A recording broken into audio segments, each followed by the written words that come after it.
Now, the Trump administration has reportedly asked Israel to stop its strikes on Syrian military forces in the country. Israel has carried out strikes against Syrian government forces in southwestern Syria for a second day on Tuesday, vowing to keep the area demilitarized and to protect the Druze minority as deadly clashes continue in the region at the Asii frontier. Now, senior government forces have been deployed in the southern province of Suwayda, where violence continues despite announcement of a ceasefire earlier.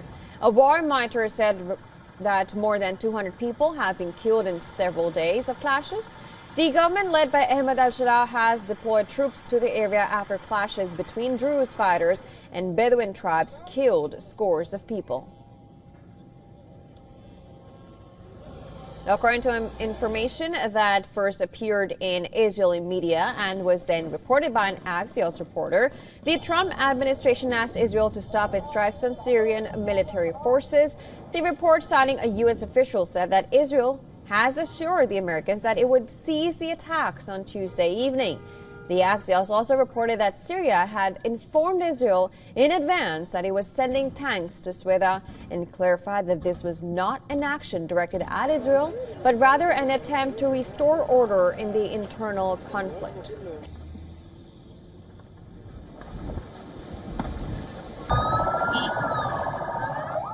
Israel's military released a video on Tuesday, which it says shows various Syrian military vehicles being targeted by airstrikes. The Syrian Observatory for Human Rights said Israel struck a tank belonging to the Syrian military as forces began to move in deeper into the city of Suwayda. Israel, which has its own Druze minority, has sought to portray itself as a defender of the community, while also warning the Syrian government against maintaining any military presence south of Damascus.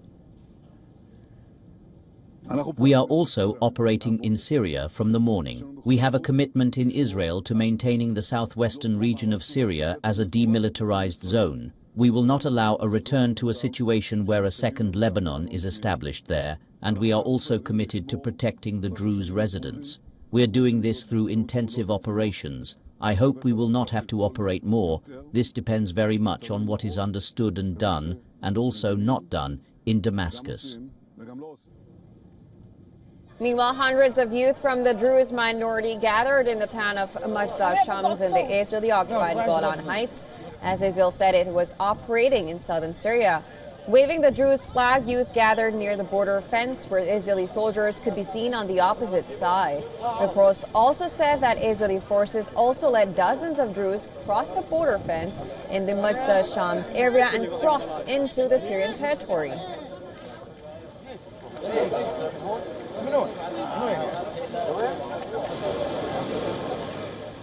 The clashes began on Sunday between factions from the Druze religious minority and the Bedouin tribes, who are Sunni Muslim. The Druze are followers of the esoteric religion that split from Shiite Islam and are mainly found in Syria, Lebanon, and Israel. The two sides have a long-standing feud in Suwayda. Now, government forces and allied groups, including Bedouins, took control on Monday of several villages near Suwayda that were previously run by Druze fighters.